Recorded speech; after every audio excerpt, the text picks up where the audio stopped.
അപ്പോൾ നമുക്ക് ഈ വാച്ചിട്ടാലോ. അപ്പോൾ നമ്മൾ ഇട്ടിട്ടുണ്ട് കേട്ടോ. നമുക്കിനി ക്രീം പൗഡർ ഇട്ടാലോ. ഈ ക്രീമും ഈ പൗഡറാണ്.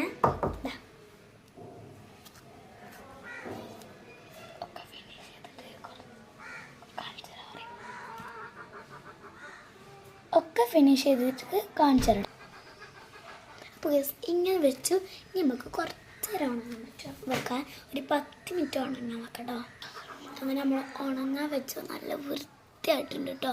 നമുക്ക് പൗഡർ കുറച്ചിട്ടാലോ.